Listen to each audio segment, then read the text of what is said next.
Hi guys! Gusto nyo bang magtampisaw sa napakalamig at crystal clear na tubig? Meron po ito sa Haro Leyte na talaga namang mag-e-enjoy ka talaga. Dahil sa tahimik na lugar, may malinaw na tubig at sobrang lamig pa. Dito nga lang po pala ito sa Hagos Ice Cold Spring na matatagpuan natin sa Barangay Kanhandugan, Haro Leyte. Nasa tabi ng kalsada lang po ang kanilang parking area kaya hindi kayo mahihirapang hanapin. O tara, pumasok na tayo sa loob. Kasama ko nga po pala dito ang aking partner na siya namang nasa likod sa lahat ng mga magagandang videos at tuwing may ina-upload ako. At siya rin yung driver sa tuwing may mga lakad kami, lalong-lalo na kapag malayuan. O siya medyo busy na siya dyan, kaya naman wag na nating pakialaman. He's working online nga po pala mga me, kaya naman nakakagala-gala rin kami, lalong-lalo na pag may time. Anyways, nandito pa nga tayo ngayon sa parking area. At kung mapapansin nyo po, meron sila ditong piso wifi. Dahil wala pong signal dito. Kung nakikita nyo ang daan na ito, dito po tayo dadaan, papunta sa mismong Hagos sa Ice Cold Spring. Guys, medyo challenging ito na aton aagihan, kaya kung mapapansin niyo, nga didi nga side, baga medyo may sapa paguti nga aton didi tatabukon. Tara!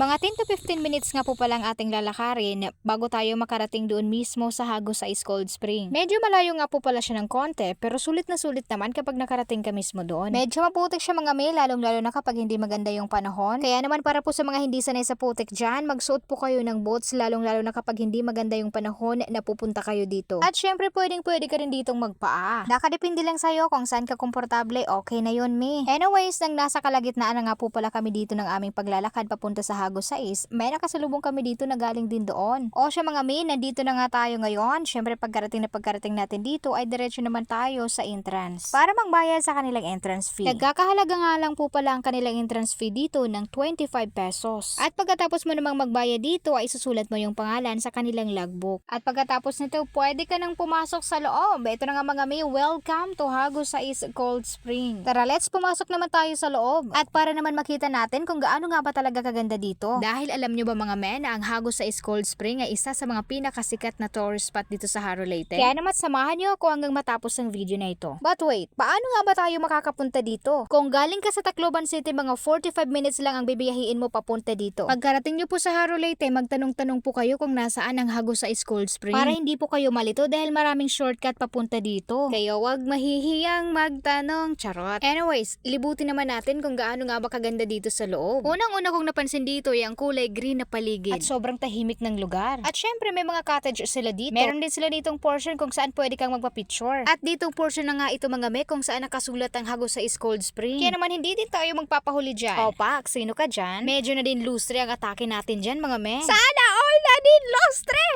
Charot! Okay, dito na nga tayo sa portion na ito mga me. Wag na tayo magpatumpik-tumpik na. Maligo na nga tayo. O diba, super ganda at super linaw ng tubig nila dito. Pak! Sino ka dyan? Nakakaloka mga me. Super ganda talaga dito at super lumig ng kanilang tubig. Kaya naman paniguradong pag pumunta kayo dito ay siguradong mag-i-enjoy din kayo mga me. O diba, parang Jezebel lang ang atake natin dito mga me. Jezebel ng buhay mo.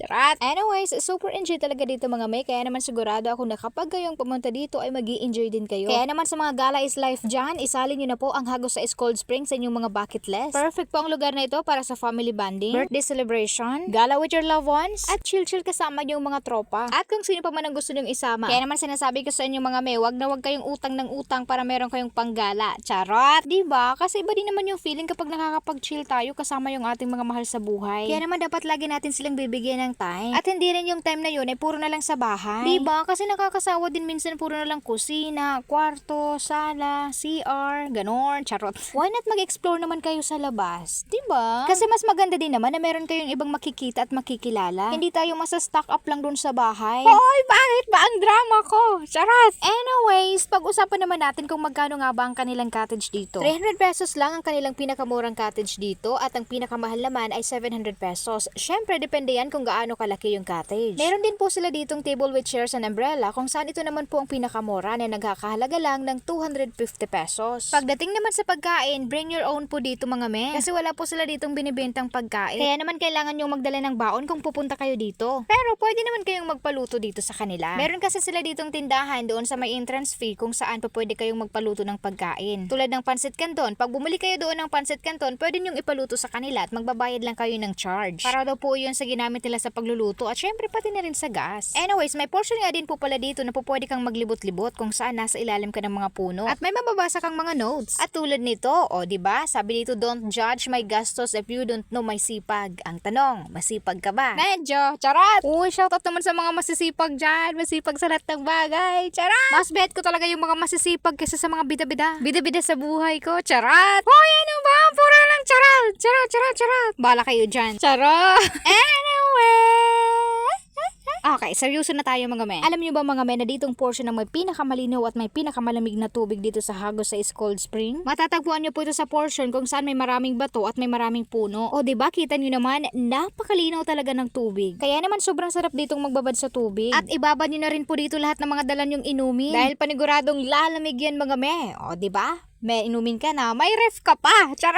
Uy, hala, pati din siya nagbabad. Sabi ko, inumin! Hala, may pabato pa. O, pak! Kaya hindi kinaya ng powers. O, diba? Super enjoy talaga dito mga men. At mababait din po ang mga tao dito. Anyways, para naman po sa mga mahilig mag-inom, huwag po kayong mag-alala dahil kapag naubos po ang iyong dalang inumin, meron po kayong mabibilhan dito dahil meron po sila ditong tindahan. Sa pagkain naman, magdala lang po kayo kung ano yung gusto ninyo. Pwede din daw po kayo ditong magpaluto ng lechon, yun nga lang kailangan yung magpa-reserve para makapag-prepare sila. At yun nga, magbabayad lang kayo ng charge sa kanilang pagluluto. Open nga po pala sila dito from 9 AM to 5 PM. Anyways, ito nga po palang overview ng Hagos sa Cold Spring Resort. Kung mapapansin nyo po, napapaligiran po siya ng mga punong kahoy. At syempre makikita nyo din ng mga cottage. Kung mapapansin nyo din po, sobrang linis po ng kanilang tubig at syempre napakaganda pong tingnan. O siya mga mi, hanggang dito lang muna for today's video. Maraming salamat po sa panunood. Comment ka naman dyan kung nakapunta na po kayo dito. Anyways, don't forget to like and follow my Facebook page, Emir Habulin. Bye-bye! See you in my next video!